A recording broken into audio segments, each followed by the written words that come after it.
आणि त्याच वेळेला देशातला मोदी सरकारचा शेवटचा अर्थसंकल्प या देशाच्या अर्थमंत्र्यांनी लोकसभेत सादर केलेला आहे. काय बोललो मी? शेवटचा अर्थसंकल्प. आणि त्याच्याबद्दल मी आपल्या अर्थमंत्री निर्मला सीतारामनजींना धन्यवाद देतोय की आपण हे जड अंतःकरणाने कार्य पार पाडलं. शेवटचा का होईना पण अर्थसंकल्प मांडलात. आणि आणखीन एका गोष्टीसाठी मी त्यांचं अभिनंदन करतोय.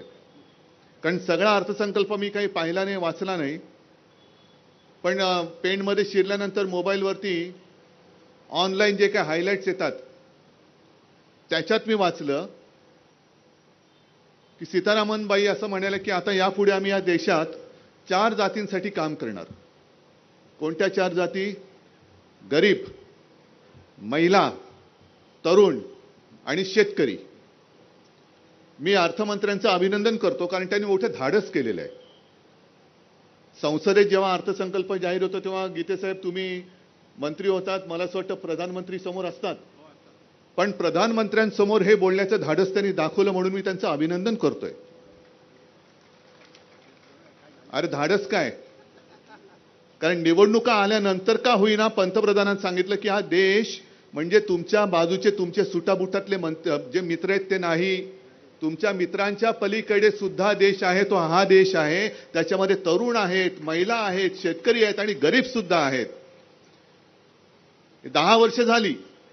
10व्या वर्षी तुम्हाला या 4 जाती तुम्हाला कळल्या की अरे तुमच्या बरोबरचे अडाणी वगैरे आहेत ते म्हणजे देश नाही. ज्याच्यासाठी तुम्ही 10 वर्ष जी खर्ची घातली आपल्या आयुष्याची, माझ्या देशाची, हा तेवढा देश नाहीये. सुटाबुटातलं सरकार हे आता गरिबांकडे लक्ष द्यायला आलेले. मग सीतारामनजी महिलांकडे तुम्ही लक्ष देता आहात, मणिपूरमध्ये का नाही जातो? मणिपूरमध्ये जा.